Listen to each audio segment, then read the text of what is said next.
भक्तजनों, माताओं, बहनों, सादर जय श्री कृष्णा। हमारे YouTube चैनल पर आप सबका बहुत बहुत स्वागत है। मैं श्रावणी चौबे, आप सभी भक्तजन मेरा प्रणाम स्वीकार करें। आज हम आपको नरक चतुर्दशी, रूप चतुर्दशी यानी कि छोटी दिवाली की दिव्य और प्राचीन कथा सुनाने जा रहे हैं।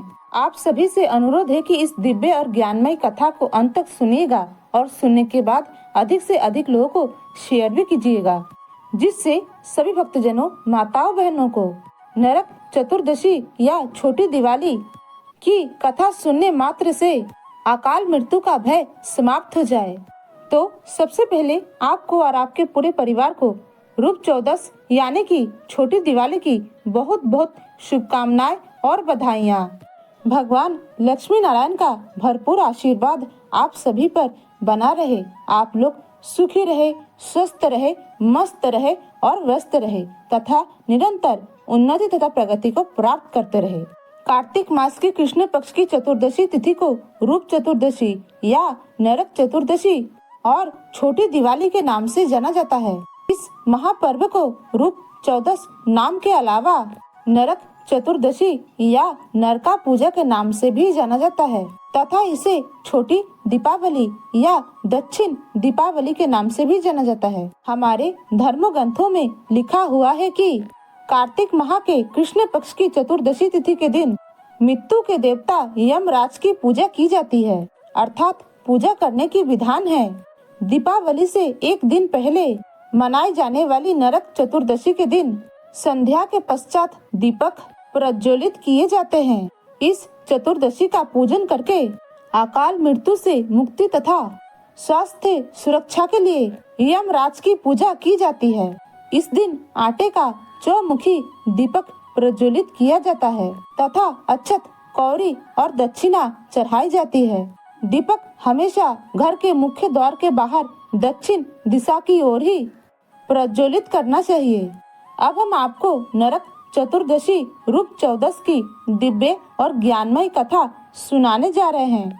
बोलिए श्री लक्ष्मी नारायण भगवान की जय, श्री बाल कृष्ण लाल की जय। हमारे धर्म ग्रंथों तथा पुराणों में जो रूप चौदस यानी कि नरक चतुर्दशी की कथा बताई गई है, उसमें लिखा हुआ है कि रंती देव नामक एक राजा हुए थे।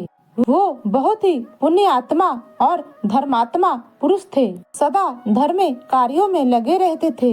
जब उनका अंतिम समय आया यानी कि उनका मृत्यु का समय आया, तो यमराज के दूत यानी कि यमदूत उन्हें लेने आए।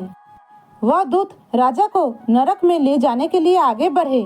यमदूत को देख करके राजा आश्चर्यचकित हो गए और उन्होंने पूछा, मैंने तो कभी भी कोई अधर्म, अन्याय और कोई पाप कर्म नहीं किया है, फिर आप लोग मुझे नरक में क्यों ले जा रहे हैं? कृपा करके मुझे मेरा अपराध बताइए कि किस कारण से मुझे नरक का भागी होना पड़ रहा है। राजा की करुणा भरी वाणी को सुन करके यमदूतों ने कहा कि हे राजन, एक बार तुम्हारे द्वार से एक ब्राह्मण भूखा ही लौट गया था, जिस कारण तुम्हें नरक में जाना पड़ेगा। राजा ने यमदूतों से विनती करते हुए कहा कि वह उसे 1 वर्ष का और समय देने की कृपा करे। राजा का कथन सुन करके यमदूत विचार करने लगे और राजा को 1 वर्ष की आयु प्रदान करके चले गए। यमदूतों के जाने के बाद राजा इस समस्या के निदान के लिए ऋषियों के पास गए और उन्हें समस्त वृत्तांत बताया। ऋषिवर राजा से कहने लगे, हे राजन, आप कार्तिक मास के कृष्ण पक्ष की चतुर्दशी का व्रत करें और उस दिन ब्राह्मणों को श्रद्धा पूर्वक भोजन कराएं और उनसे अपनी अपराध के लिए क्षमा याचना करें, तो आप उस पाप से मुक्त हो सकते हैं।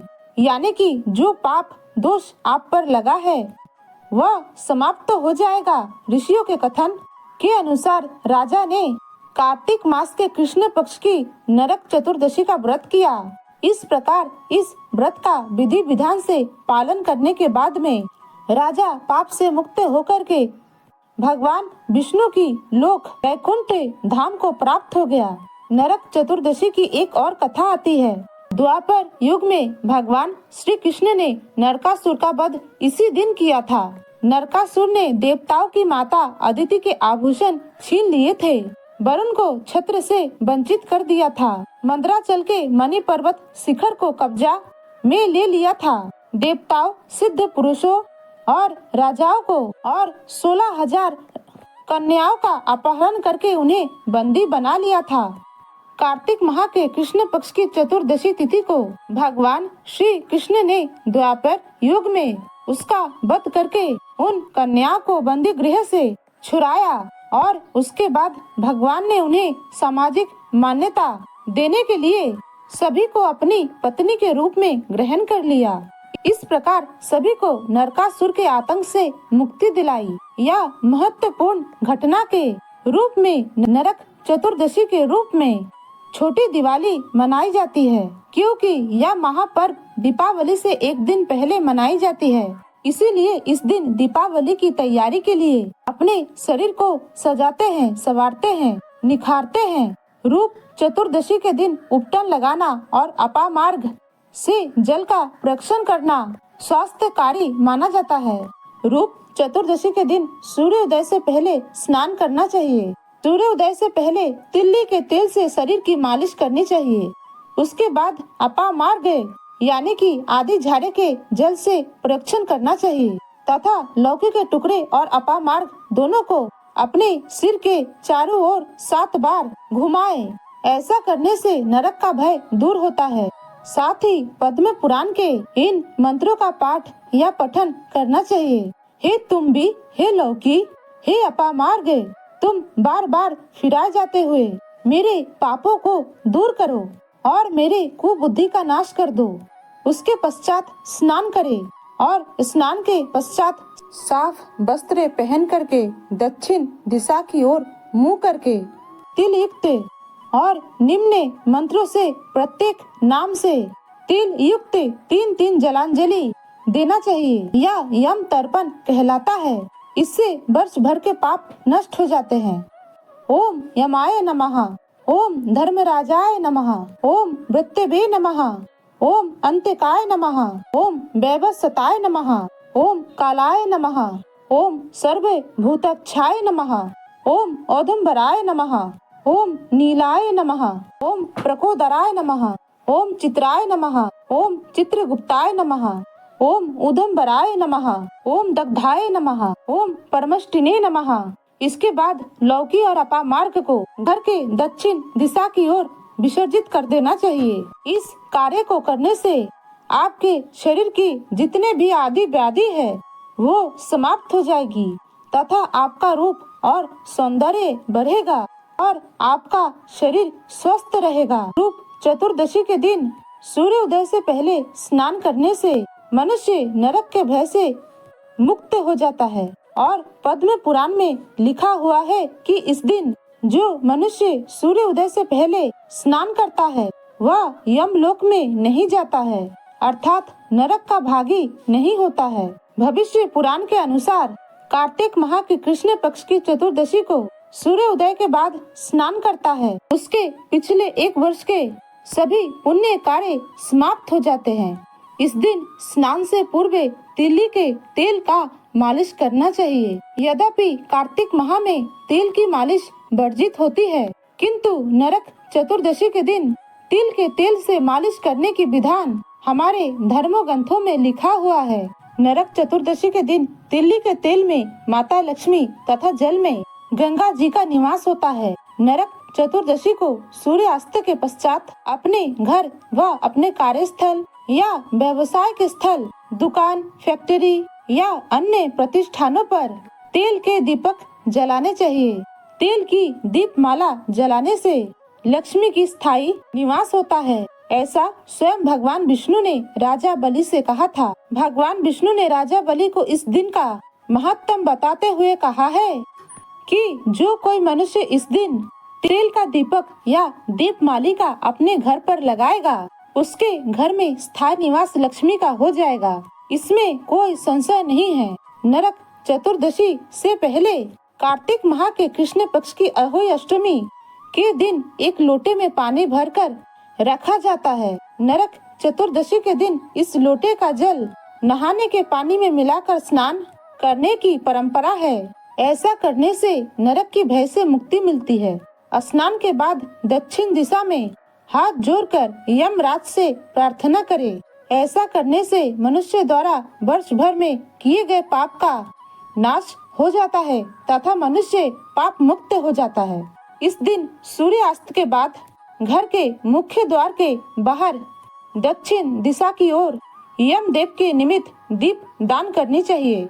नरक चतुर्दशी के संध्या को सभी देवताओं का पूजन करने के बाद घर के मुख्य द्वार पर या कार्यस्थल के मुख्य द्वार पर दीपक लगाने से घर में, कार्यस्थल में, व्यापार स्थल में लक्ष्मी जी की स्थायी निवास होता है। नरक चतुर्दशी के दिन भगवान श्री कृष्ण की पूजा करने से सौंदर्य की प्राप्ति होती है। इस दिन निशीथ काल अर्थात अर्धे रात्रि के समय घर से बेकार सामान घर के बाहर फेंक देना चाहिए। इस परंपरा को दारिद्र्य निस्सहारण कहा जाता है। नरक चतुर्दशी के अगले दिन दीपावली पर माता महालक्ष्मी घर में प्रवेश करती है, इसलिए इसके एक दिन पहले ही दारिद्र्य को घर से फेंक देना चाहिए। लिंग पुराण के अनुसार इस दिन उड़द के पत्ते के भोजन करने से मनुष्य सारे पापों से मुक्ति पा जाता है। नरक चतुर्दशी के दिन सर्वप्रथम लाल चंदन, गुलाब के फूल तथा रोली के पैकेट की पूजा करे तथा उसे एक लाल कपड़े में बांधकर अपने तिजोरी में रख दे। इस उपाय को करने से धन की प्राप्ति होती है और घर में स्थायी लक्ष्मी का निवास होता है। कार्तिक माह के कृष्ण पक्ष की चतुर्दशी तिथि के दिन चंद्रोदय या अरुणोदय या सूर्य उदय से सामान्यतः 1 घंटा 36 मिनट पहले होने पर नरक चतुर्दशी मनाई जाती है। हालांकि अरुणोदय पर चतुर्दशी मनाने का सबसे अधिक विधान बताया गया है। दोनों दिन चतुर्दशी तिथि अरुणोदय तथा चंद्रोदय का स्पर्श करती है तो नरक चतुर्दशी पहले दिन मनाने का विधान है। इसके अलावा अगर चतुर्दशी तिथि अरुणोदय या चंद्रोदय का स्पर्श नहीं करती है तो भी नरक चतुर्दशी पहले दिन मनाने का विधान है और इस दिन तेल की मालिश करने से यमराज प्रसन्न होते हैं तथा यमराज को तर्पण भी किया जाता है। अब इस दिन अभ्यंग स्नान तथा चतुर्दशी तिथि का जो श्रेष्ठ मुहूर्त रहेगा वह बुधवार की भोर 5:20 से लेकर के 6:32 तक रहेगा। इसी समय के अंदर आपको नरक चतुर्दशी का स्नान संपन्न करना चाहिए तथा यम दीपक प्रज्वलित करने का शुभ समय शाम को 5:30 से लेकर के 7:02 तक रहेगा।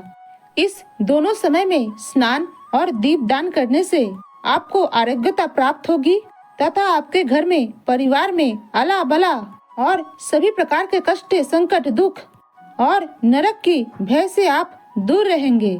इस प्रकार जो नरक चतुर्दशी का कथा का श्रवण करता है उसे रूप चौदस यानी कि छोटी दिवाली का पूरा पुण्य फल प्राप्त होता है। बोलिए गोपाल कृष्ण भगवान की जय, लक्ष्मी नारायण भगवान की जय, यमराज भगवान की जय, धर्मराज भगवान की जय, श्याम सुंदर यमुने महारानी की जय।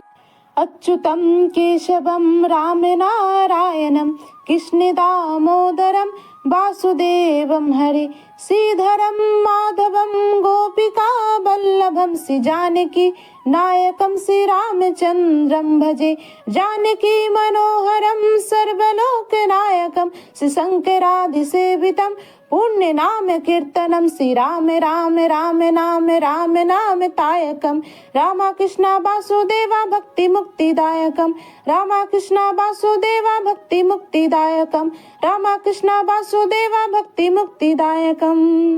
हरे राम राम राम हरे हरे, हरे कृष्णा कृष्णा कृष्णा हरे हरे, हरे राम राम राम हरे हरे, हरे कृष्णा कृष्णा कृष्णा हरे हरे। श्री कृष्ण गोविंदे हरे मुरारी, हे नाथ नारायण वासुदेवा, श्री कृष्ण गोविंदे हरे मुरारी, हे नाथ नारायण वासुदेवा, हे नाथ नारायण वासुदेवा, हे नाथ नारायण वासुदेवा। बोलिए लक्ष्मी नारायण भगवान की जय। धर्म की जय हो, अधर्म का नाश हो, प्राणियों में सद्भावना हो, विश्व का कल्याण हो। सनातन धर्म की जय हो, गौ माता की जय हो, नगर बस्ती की जय हो। आज की आनंद की जय हो, कल की आनंद की जय हो, कल परसों की आनंद की जय हो, बरसों बरसों की आनंद की जय हो। ओम नमो पार्वती पते, हर हर महादेव हर।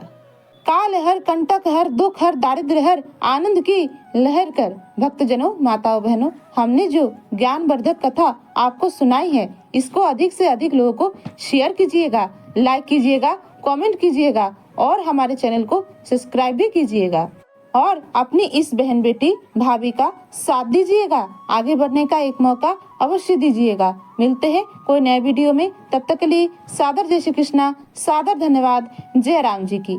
हर हर महादेव।